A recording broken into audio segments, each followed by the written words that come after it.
This is Duke University.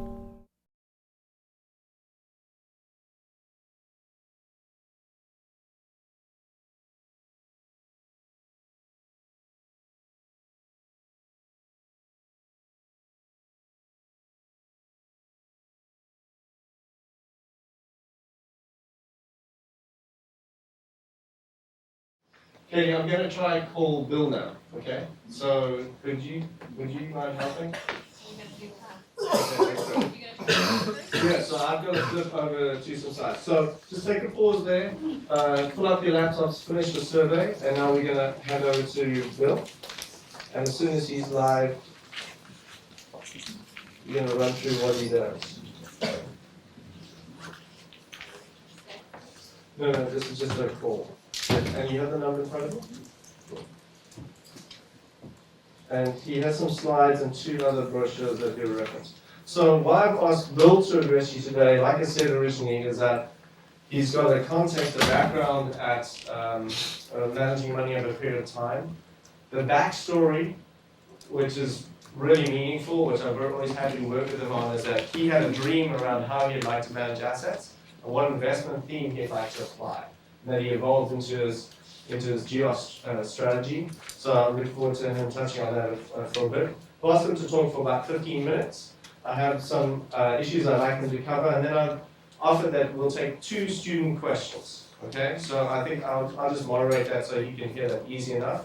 But I'll take 2 questions. We'll take 1 from this side and 1 from that side, just matching our balance and diversity. Okay? Bill, my name is Katie Cross. I'm here with Graham Sinclair. Okay, if we put you on speakerphone? Okay, which one's the landline?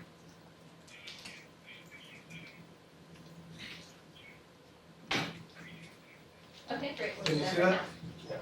So, and he's currently at Essex. It's up in Boston. I'll let him explain a bit more about that. Okay. You nearly finished with those surveys. I need to look at the analytics once you're done. All right? Best you can do it. Come on, it's your opinion. How was the survey? You know? It was good. You flew survey. Oh, you're very confident. Try. Should I keep this mic on? Bill Page? There you go. Bill? Thank you. Hey, Bill. It's Graham. Yeah. Hey, Graham.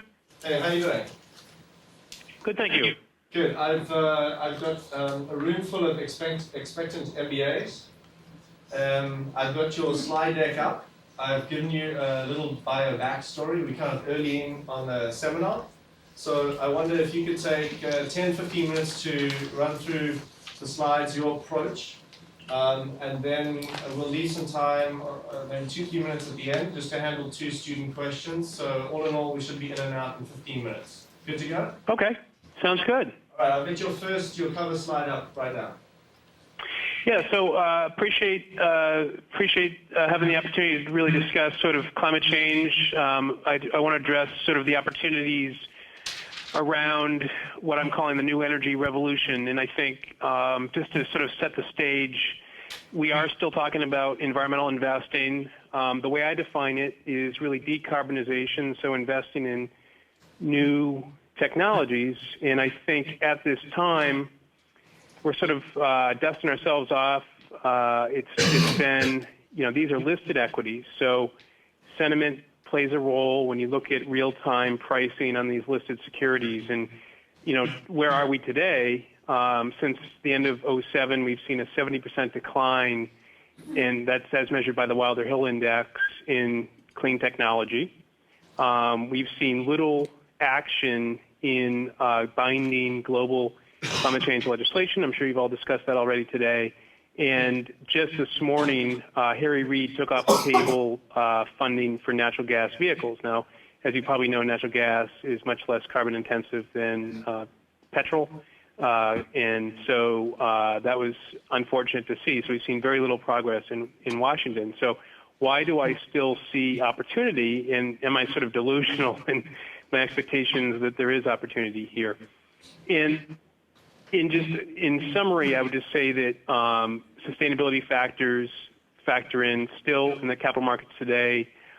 We've seen binding regulation that's still in place, and the need for significant energy independence. So page 2 is sort of what I thought would be a seminal tipping point with Deepwater Horizon last summer. And ironically, in the same week, we saw the approval of the largest offshore wind farm in North America, Cape Wind. It will still be fought for several years, but sort of a seminal event in contrast to Deepwater Horizon. And I think when you sort of really step back and take a look at the drivers for in thinking about moving beyond carbon-based fuel sources for the economy, we're never going to move beyond. We're always going to be dependent on carbon-based fuel in our lifetime and in the next several generations. But the point is that we need to supplement that. And when I think about sort of the case for environmental investing, it really rests on what I see is there's some work being done by a woman by the name of Carla Perez, P-E-R-E-Z, and she's done a lot of work on sort of looking at revolutions over the years. And I think clean tech is the sixth revolution. The previous revolutions, when you think about the last 240 years, the Industrial Revolution, the age of steam, age of steel, autos, petrochemicals, and IT, infrastructure, and telecom. And the last two, autos, petrochemicals, and IT and telecom, are really led by the U.S. The forthcoming revolutions were led by Great Britain. And I really think that the non-OECD countries are going to lead the clean tech revolution, and we're already seeing that and we're all reading about it. So why is that, and why are we seeing so much pushback on this transition period? And when I talk to sort of folks that have been in the trenches, I've been involved for about 5 years in looking at this area. The folks have been doing this for sort of since the 70s. Transition periods take a very long time.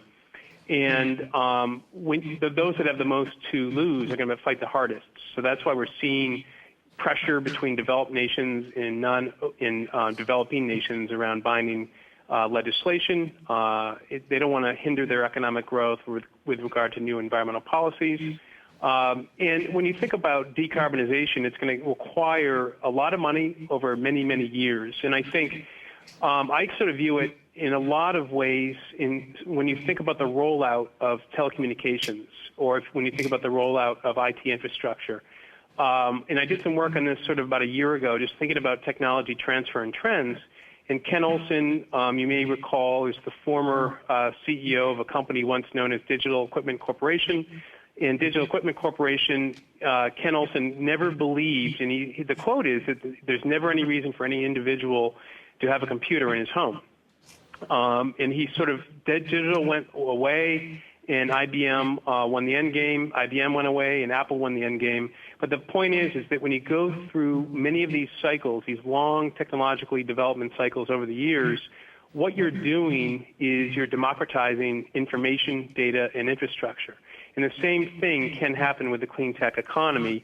The answer is it's going to take many, many years to do that. So we sort of believe we're in the early stages of the new revolution, which is, you can define it many different ways, clean technology, decarbonization, or new energy. So that's sort of the setup. I'm on page 2, and moving on to page 3, why do I sort of think we're in the stages, and why do I think non-OECD countries are going to lead it? And the answer is that the developing economies around the world have been, their energy demand surpassed developed countries back in 2005, late 2005. It's projected by the IEA that by 2035, over 70% of global energy demand will be developing economies, these non-OECD countries. So all the marginal costs, all the marginal bear of production, and all the marginal demand will be soaked up by these developing economies. And it's no wonder when you see China, what they're doing to acquire natural resources. They're doing it because, again, they need to keep the economic engine of their economy going. Energy is really the fuel for economic growth, and the supplementation of carbon-based fuel like coal and oil with clean energy, they see it, and they're currently leading it, and I think they're going to continue to lead it. So that's all. It's all about what's happening in the developing world, which brings me to slide 4. And I've used sort of light as a proxy for OECD developed nations status, economic status. So when you look at this slide, the world at night, and you look at the proxy of developed nations, you can see that if the developing nations want to turn on the light to the equivalent of that of the eastern seaboard in the U.S., is it sustainably economically? Yes. Is it sustainably with regard to the current structure of baseload energy generation? No. Graham, you know better than anyone that close to 30% of the world's population has no access to electric power. If they wanted to turn on the light like we have on the eastern seaboard, it's impossible right now because 70% of the power is lost in transmission from baseload generation to usage. And then when it gets to the outlet of our homes, another 70% is lost in copper power. So that power that comes into your house to light a light bulb, 70% of that is given off by heat. So the existing technologies have been in place since 1848 of Alexander Graham Bell are a little antiquated. In sort of our current economic and energy grid, the current energy grid in the U.S. looks like sort of the switchboard of 1878, I think. It's a far cry. And we really need to develop a smarter grid. And so when you think about the 40 billion light sockets in the world, it's no wonder that regions like China and South Korea are adopting LED technology, and that's sort of one arena that we think is a compelling new technology. So page 5, how do we light the world? The answer is it's all about these developing economies, and there is no one way to do it. And so coal is still 65 to 70% of global energy demand is from coal. We expect that out to 2030 on page 5, it'll still be coal will be the primary method. There are higher CapEx solutions to clean coal, but we believe that it's there, it's viable, but the rate of growth for some of the newer technologies and renewable energy will be quite high. So right now you've got about 14% of the world energy is renewable, but over 90% of that's hydroelectric. When you think about solar, the growth rates in the solar and wind industries are very strong, but very low net. We're well under 1%. We think that all the renewable energy goals, whether it's EU or the Renewable Portfolio Standards in the U.S., we're going to have compounding annual growth rates of renewable energy sources. We need to get them to 35 to 40%. We think we could see growth rates in the high teens to low 20% in the next 10 years. But the answer is that it's all about China. Actually, India's population is going to surpass China by 2020. So these developing nations need really to acquire new methods and new ways to supplement power sources. Water is also a theme that's predicated on global climate change and demographic shifts and secular change in economic growth. And page 6 is just a water schematic of a 30-year study. If you think about the red area, and let me just get to the page myself, what it exemplifies is the water stress regions are in red, and I know you've probably covered this in your studies. I know you've covered this morning, but water is directly related to economic growth, as is energy, and if we don't acquire natural resources, then we can't have global economic growth. And it's happened in Russia with severe droughts. It happened in the Midwest of the U.S. with severe droughts this summer. And when you think about what's happening with commodity prices right now, as we look at what's happening with corn, soy, and the feedstock that goes into harvesting and improving the yields of crops, people, I think, are starting to think about water stresses globally. So we think that there are enormous risks when you think about your sort of investors and pension funds perspectives here, but also very strong opportunities for economies and investors to determine what industries are sort of going to win. And so what we've done is we've put together on page 7 a sort of approach to investing that's very long-term, that takes into considerations climate change mitigation and adaptation technologies. And the beauty, we think, of our approach is that when you consider all of the sort of the regulatory framework that's happening globally, coupled with sort of the opportunities and then a lot of the academic research that was done, the Stern Review, work being done out of Princeton with Sokolov, work being done at the Yale School with regard to environmental sustainability. There's the Hartwell paper, which was written by Roger Pilkey, who's a professor at UC Boulder. That paper was published last spring. No matter what I read, it just gets to the same conclusion, which is there is no one silver bullet to solve these risks and the need for global economic growth. The answer is we need to have a broad palette. So we've developed an approach on page 8, which is that we think that if we can find companies that are positioned for decarbonization technology in the form of technologies and services for mitigation and adaptation, then we think we've got a good sort of long-term investment thesis to capture long-term return. So page 9 is the themes we've developed. We developed 9, we call them climate change, adaptation, mitigation themes. And so we want to find themes that are commercially viable. So we want to see companies that are sort of scaling this technology. We approach this in the listed equity space. So these are companies that are out there now. They're live, they're breathing, and actually they're generating positive growth. So again, Wilder Hill Index is down 70%.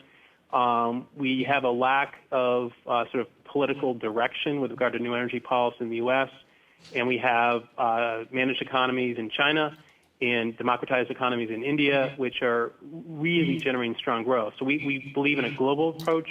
We found right now we have investments in 41 companies that are positioned across these 9 themes. We're looking at everything from water filtration to battery-powered vehicles to software that controls energy demand for commercial industrial buildings. And so these are all viable technologies. You can approach this across market size, so small companies and large companies. We found that we want to find companies that are generating the bulk of the revenue growth from these themes. So we tend to be investing in global companies that are small and mid-cap related, small and mid companies. So I think in closure, the answer is that there's sort of a lack of sort of positive sentiment around listed equities right now in general. There's a lack of direction in Washington, and there's a great need. So we're seeing that this need can be solved by investing in companies, and we're trying to give those companies some shelf space through our investments. Bill, thanks. Let me jump straight in with a question, and then we've got 2 questions from the students. So the question goes to the generation investment case that we're going to tackle. Basically, it's ABB India, listed equity, power generation, but use coal-fired energy, and basically an investment committee decision kind of struggling through creating another 50, 60-year infrastructure using coal-fired technology versus creating power access to poor people. On kind of an investment strategy, tough one like that, how does the GEOS approach try and figure that out? So we believe in investing in the technologies that are on page 9. So we don't have any coal baseload, and the reason being that now I was talking to an investor, a mainstream investor yesterday, who said, given the OECD charts that I showed him, why wouldn't you be a buyer of coal? And the answer is sure, coal demand is increasing, but what we're trying to do is find the technologies that can supplement with coal. So if you're in an emerging arena, I think the way, indeed, as Africa scales economic development, power needs will go up. Energy powers the economy. You'll need to have baseload coal.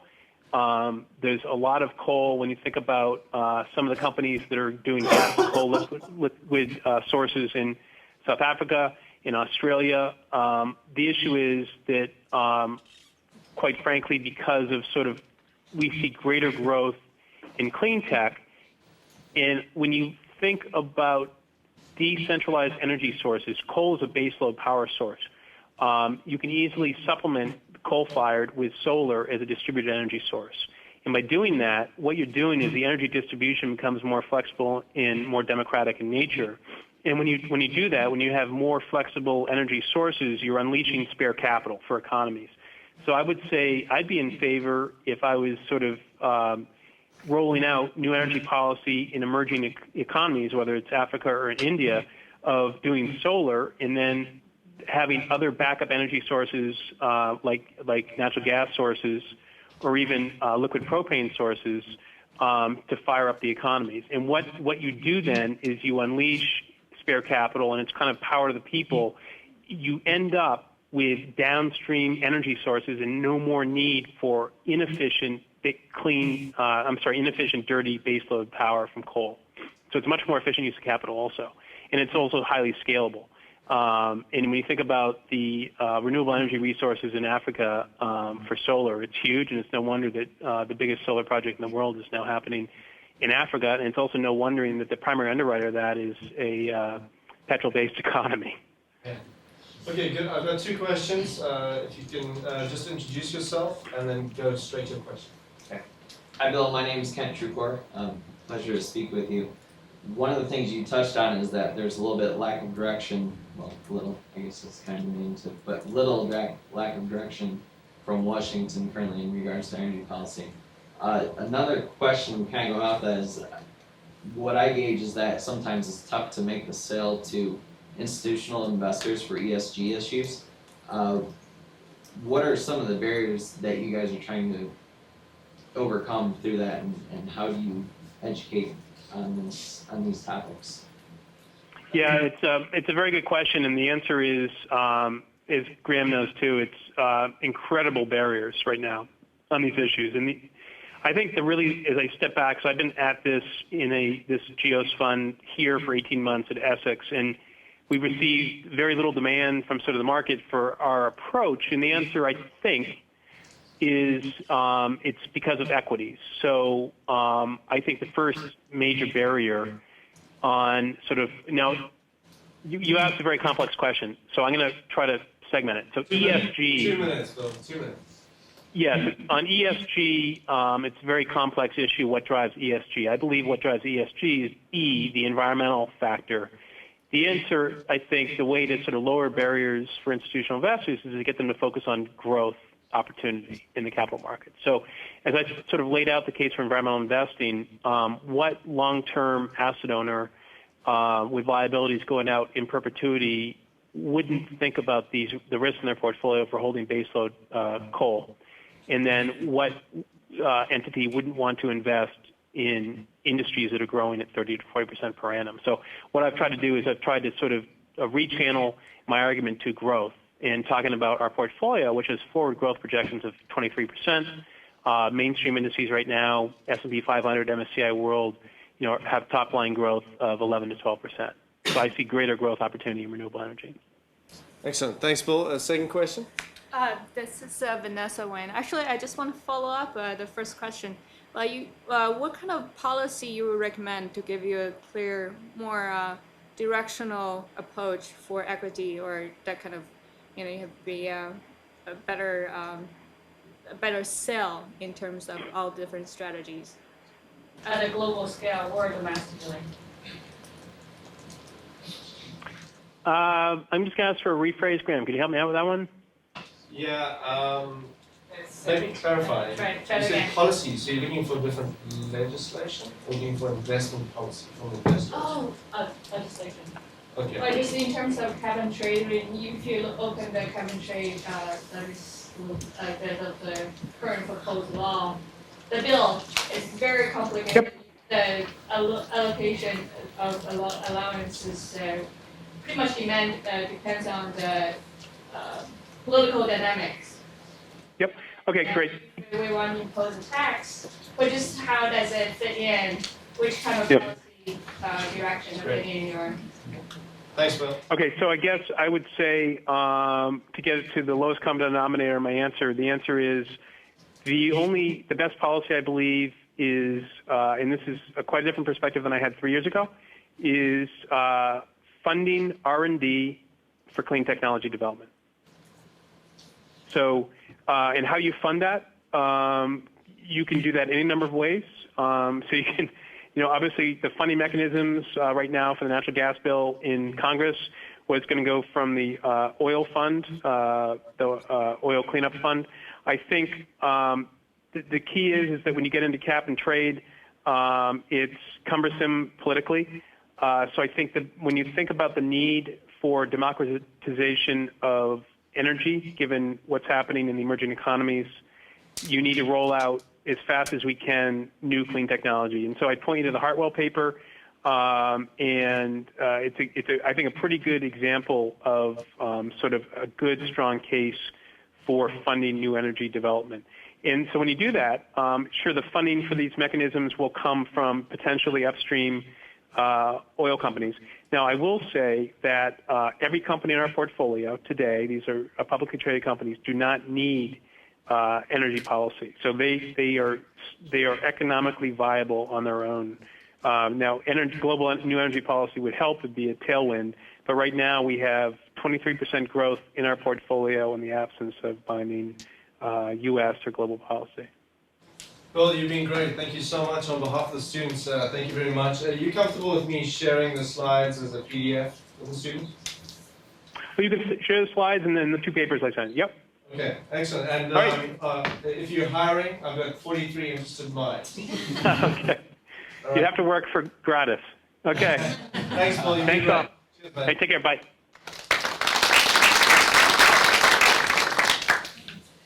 Okay, is that good? Okay, so how was that? Quick reaction, 60 seconds, go. 2 reactions. Okay, look away from the screen, eyes on, reaction, go. Sir, you with the stripes. No, you sir, with the rugby haircut. I mean, I picked up a good amount. I think I'm still trying to go through it, but kind of the big thing I picked out was, honestly, I don't really know. No worries. Come back. Give me your reaction, go. Yeah, he said his portfolio of investments don't need legislative support or Right at extra the end, it's policy. always and the he's- last few comments that has the good stuff, right? Yeah, so he's got renewable investments and Yeah. he says they don't need any support. And think about the strategy. 3 steps to asset management. Rule 1, gather assets. He's at a small shop. He used to be at a big shop. He used to walk in somewhere and someone threw money at him, right? Now he's got to walk into a small shop. Hey, have you heard of Essex before? I hadn't until you worked there, right? Small shop, got a good name. It's just a small shop. I hadn't heard of it. But now he's got to have a proposition. How's he answering the question? He says, we're a growth proposition, right? If you don't buy into the whole sustainability thing, relax, calm down. Because the way he's thinking emerging markets as the growth, these are the underlying demographics and dynamics that are happening. So he's remodeled his proposition that he says it's actually a growth proposition. You can argue it that way. Very interesting. So go. I'm very interested in the reps requirements just in general in the U.S., which is the renewable energy portfolio standards. Okay. It's interesting I mentioned that to get those up to the 40%, which they're all moving slowly towards. Yeah. North Carolina's stuck at 12.5 right now, but that's Okay. another story. They're going to see teens growth, annual growth in the teens just to get there. Right. So I mean, when you start putting it that way, like just to reach that, we're going to have annual growth in the teens. That makes it very attractive. Yeah, absolutely. Okay, good. So demonstration doesn't always work out exactly as you wanted. We're 10 minutes over budget. I have a very limited time session, but I let it run because it's really insightful. I picture myself in your shoes. Who would you like to hear from? You want to hear from a range of people. Yeah, was that helpful? Yes, no? Yes. Lessons for the next caller in? Anything we should do differently? No? Okay, keep moving. Doing a great job. Great job. Say it. Great Thank job, you. man. Very kind. Man, okay, let's see. What does the panel think? Who's that guy who deals with the people that come from the trailer parks? Jerry Springer. In some ways, I feel like Jerry Springer. Right. Let's put the person next to the other person and do this tune. All right. Don't you love this question? I love this question. No, no more. I already. When I put that category, Katie, I was expecting someone to hit it. So we have some Warren Buffett. Shall I click through and see who's at this thing? Yeah. 2 years of EUN has taught me you never click online. All right, most influential investors. What do we have? Gurus? Are you kidding me? IFIs, okay. Global EM. Reaction. Who are the most influential investors, really? You think gurus are up there? Probably, I mean, they're driving probably public opinion, but I don't think they're driving a whole lot of money. You are the public. I asked you. I mean, it doesn't matter. I mean, my, few $1,000 investment. Warren Buffett bought into BYD as the big Chinese auto vehicle play, electric vehicle. Were you the next guy to buy BYD? That's what it's telling you. Do you agree or disagree with me? I certainly looked at it, but Okay. Any other reactions? I think sovereign funds. Nothing? I think sovereign funds or regional investors might also drive this or influence it. You expected there would be more sovereign wealth funds, yeah? Okay. All right, any other reactions? I would expect it more Middle East. Yeah, spot investors in the US. It's like, Wait, I have a question. Given the way the data is presented with the percentages, isn't it the count on the right that indicates the one that most people selected? So doesn't it say that most people selected the World Bank? yeah, IFI, yeah. I skipped over that. I was expecting that. I looked at the Oh, I thought that you were saying that it was like Warren Buffett. I was just But looking that's at it. 21. Yeah. Okay. You'll get all these results. They're just results for so much. Yeah. Is it possible to put it up on both screens? How do I do that? You show me how to do it, I'll do it. It's on the screen. I hit the other button. If I break it, it's not my fault. Is that- Great job, Ram. That's what I like, feedback. Graham, what do the percentages mean? So I think The breakdown. the number of the count, right? Yeah, yeah. Okay. Yeah. Break down the Got it. responses within. I could graph it very quickly if I click on here, but I'll do it during the break. Okay, can we just skip this and I'll do it. But it's cool. I mean, I do this on purpose and I do it live and we take minutes to do it because it tells me, A, where you are, and also what am I trying to do? I'm trying to demonstrate you are the investment value chain. Yeah? So your final assignment does involve money. I hope you brought your checkbook. All right, the investment case. Okay, let's see what we had here. What is I expecting?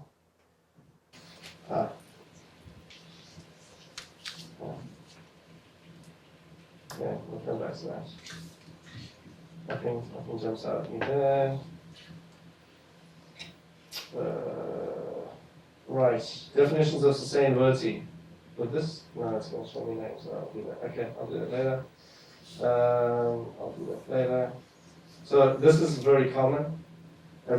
Most people have an environment story, not a lot of people have government stories. There's my killer. Do you think consumers in developed markets, i.e. North Carolina, differentiate products based on positive social environmental footprints or better corporate governance standards and make consumption decisions accordingly? Anyone want to throw out their thoughts on that one? Why did you say what you said? Go. It's a seminar, people, you're dying.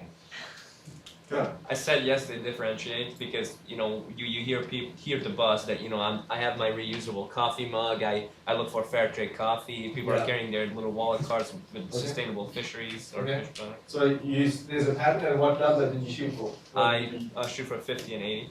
Okay. Go. Other reactions? I agree with that, but I think at the same time to look at, but if there's a price differential, that plays a big role too, Okay. even greater.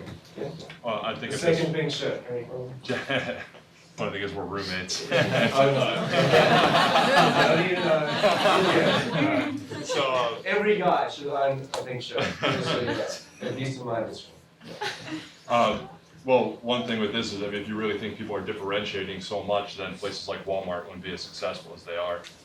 I mean, they don't really seem to flout sustainability or any kind of like. When is the Walmart speaker coming? Has he been? Yeah, we had him last Reading year. about them. Yeah.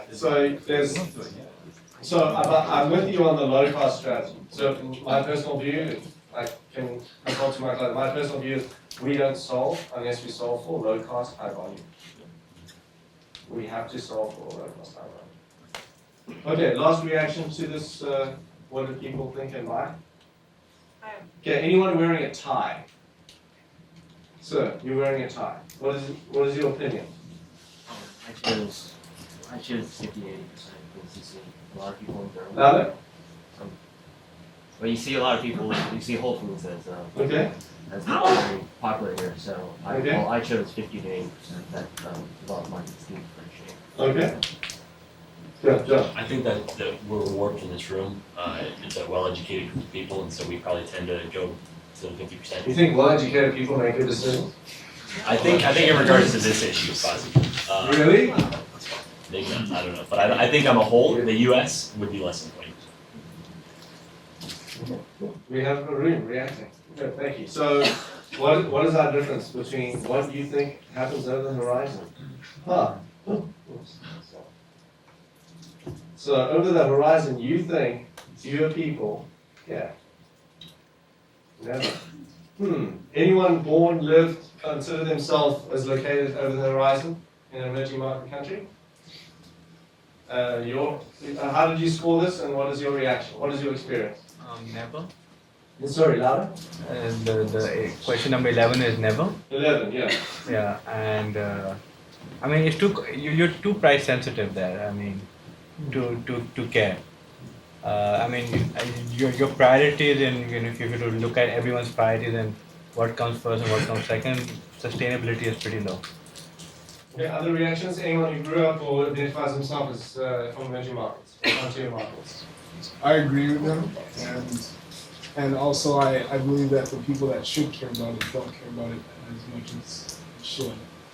So as Josh has said, these supposedly educated people. I actually rolled two questions into one there, so let me try this on both of you perhaps, and anyone else chime in. There's two questions here. One is, do they think about, are they aware? And the second is, do they make consumption decisions based on that awareness? So if I want the more accurate, harder way to go is I could, with more questions, I would break that out. How would you react to, are they aware, not thinking about do they then act, which brings in your low cost issue? Good. So could you offer your names? My name is Shrey.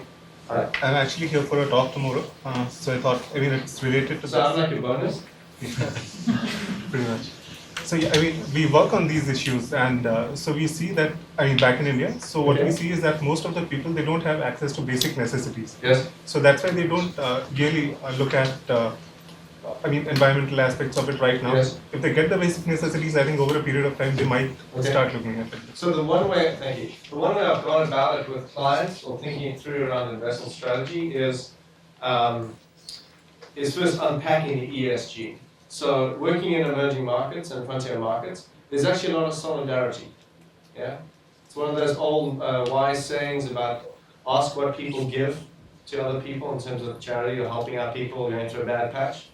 It's often the people who are almost as poor as the people who get the money that are doing the handing out. There's a lot of solidarity about helping people out, not easy living.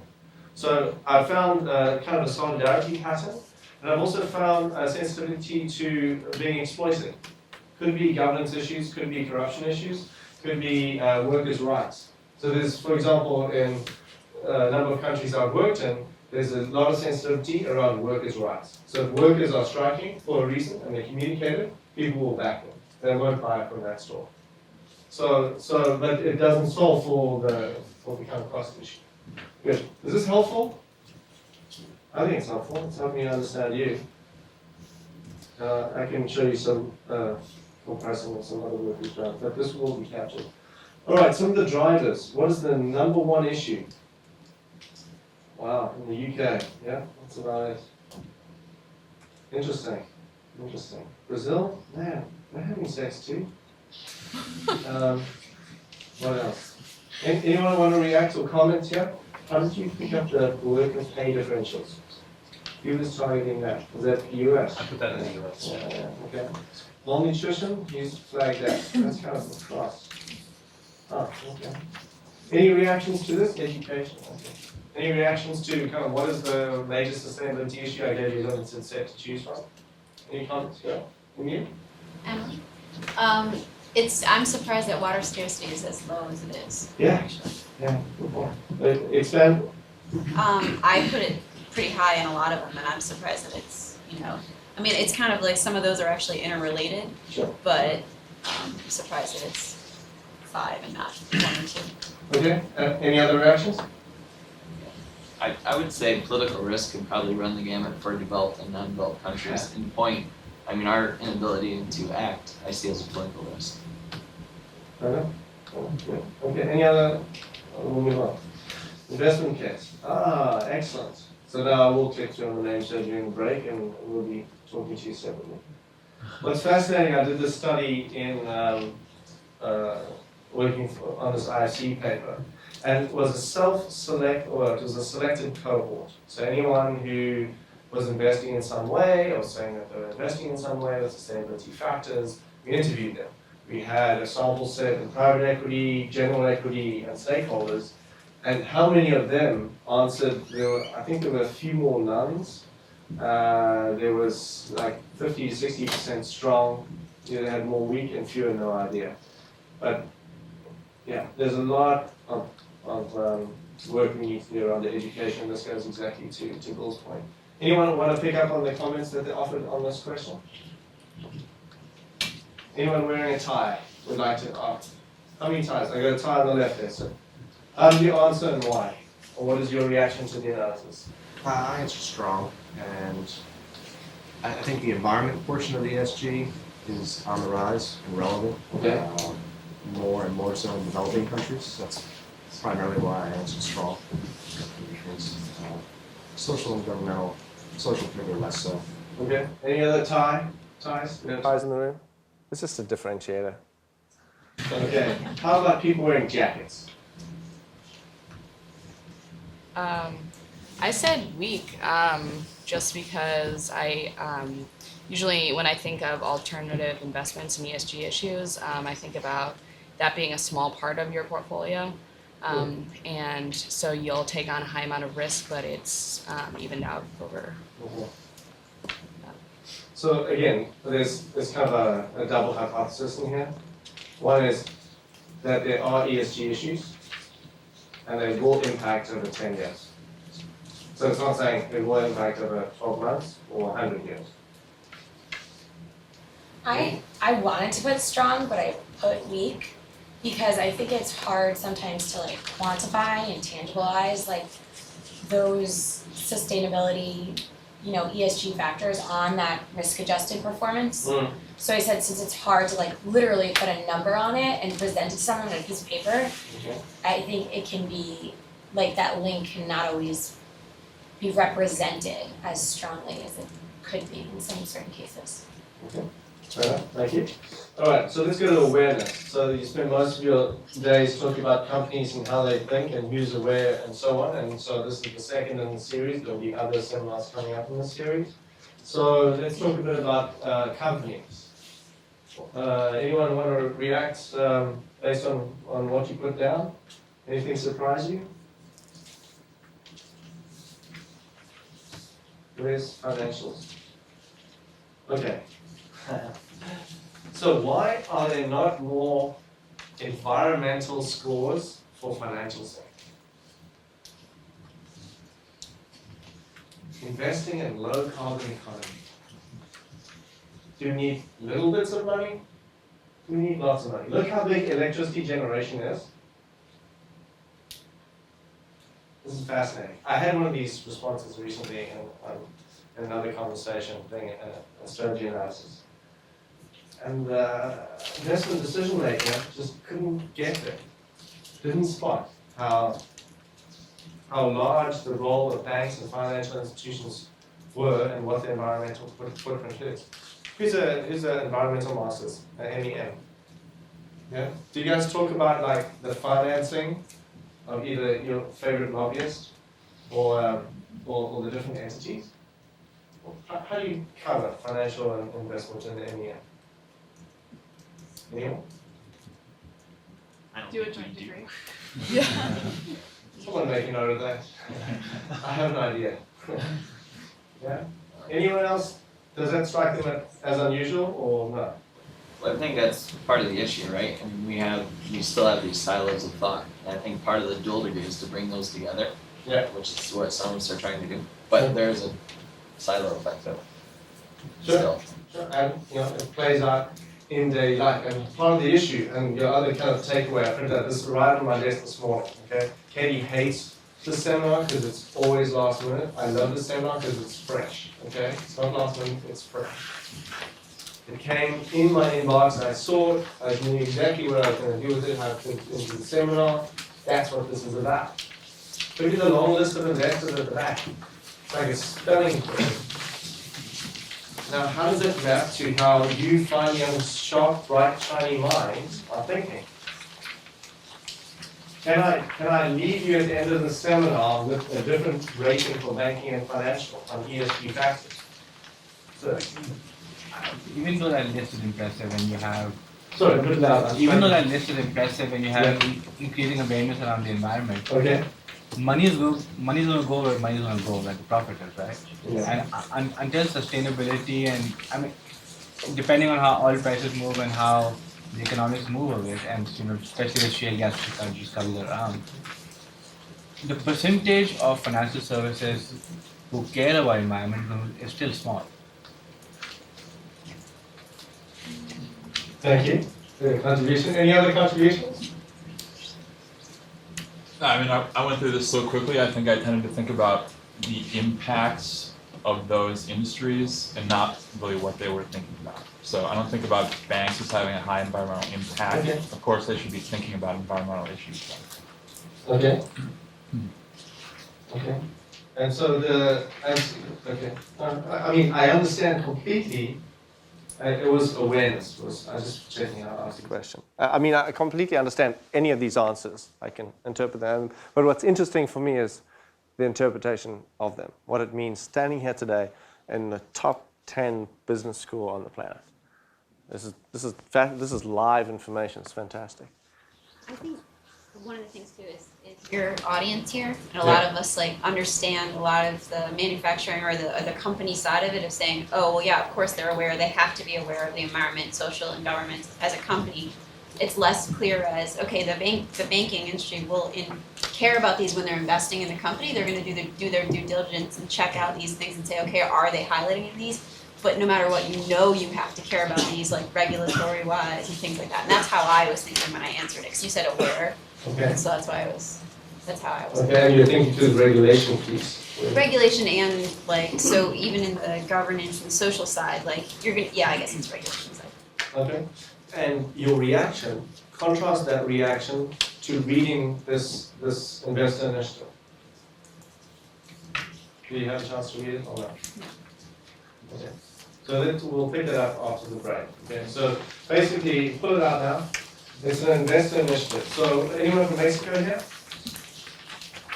Yes? Are you going to Cancun? No. Good.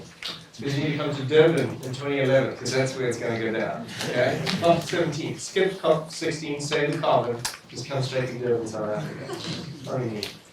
So basically, it's a whole bunch of initiatives, all the brands across the top there, IIGCC, INCR, Unit of My PRI. So just getting together and putting out a position paper, basically putting on these regulators, hey guys, come out with some rules of the game for us. Yeah? So a lot of it is like blah, blah, waffle. The bottom line is they got it out and how many investors they got to sign on to it. Okay, so that at least is kind of pointing to, hey, we need some direction. Is North Carolina in here?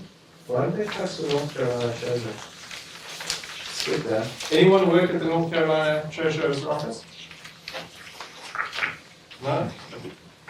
Anyone want to be famous? Anyone work for the Daily Chronicle? What is your MBA media reference? Do you have a newspaper at the school? Yeah,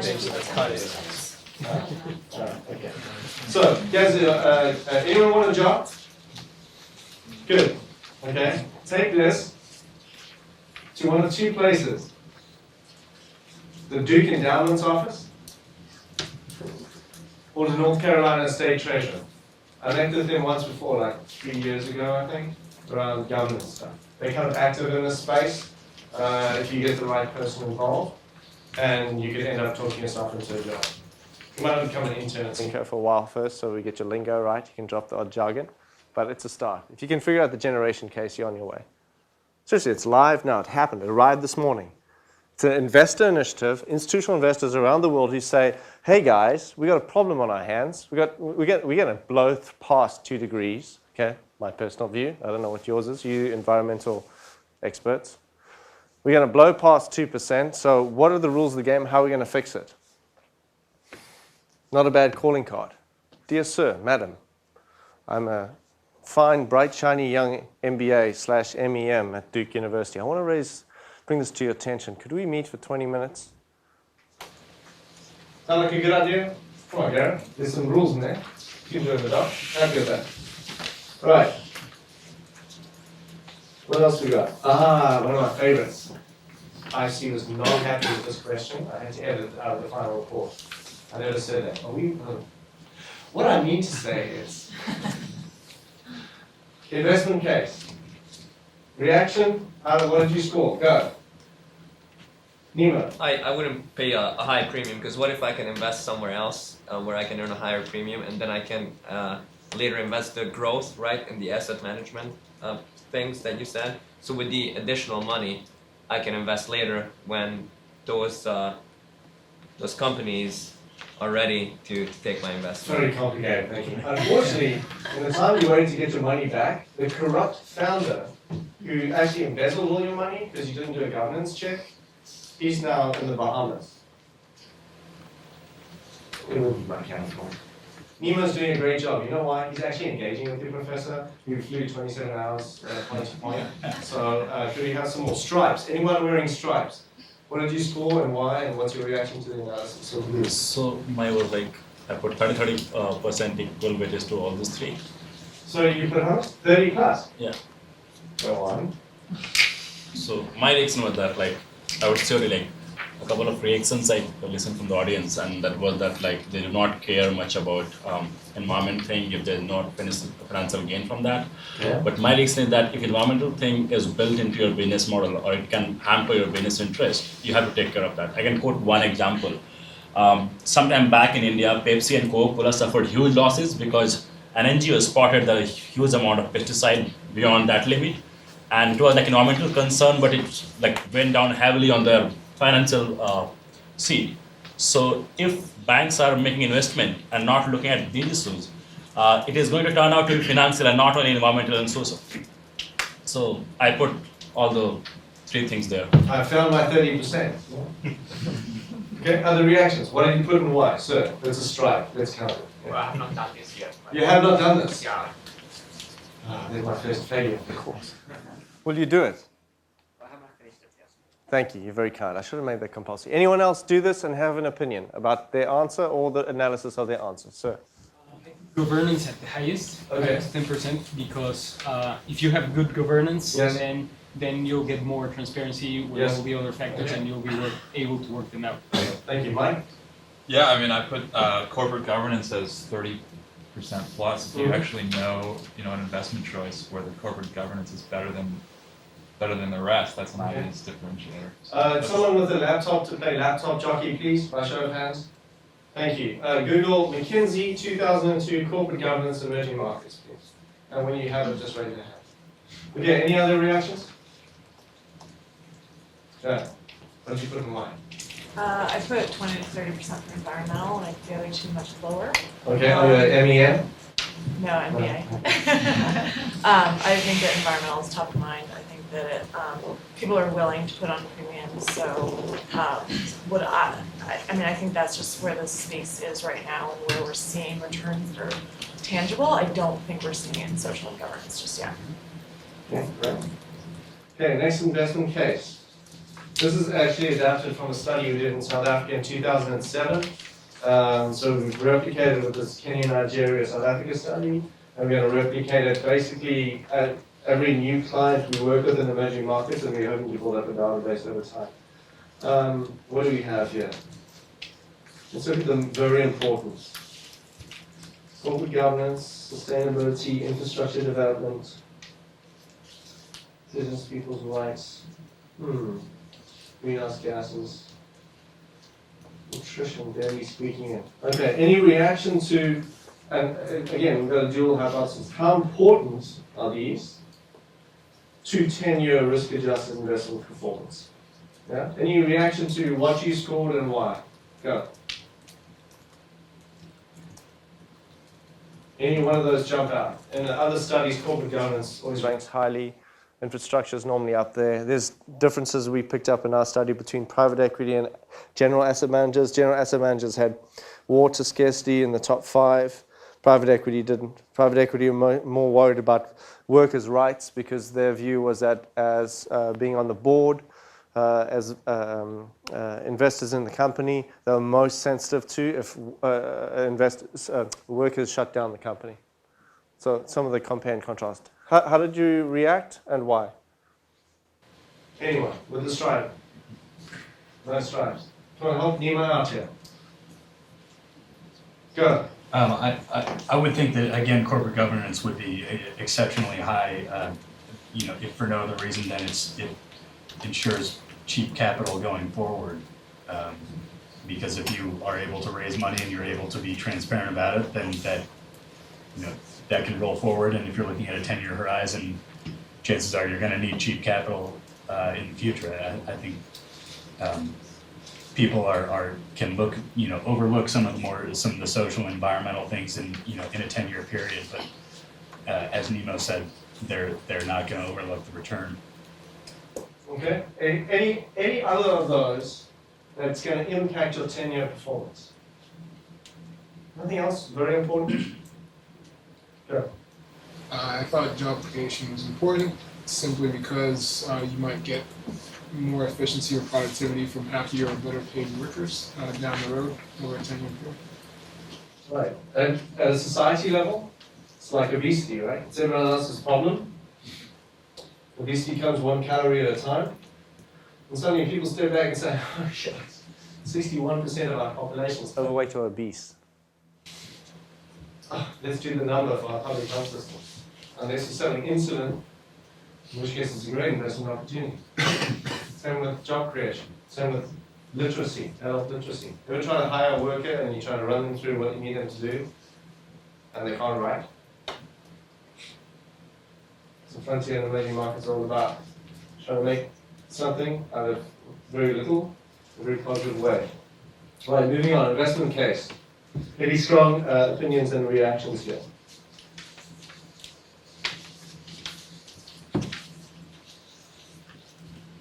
Do you remember what your answer was?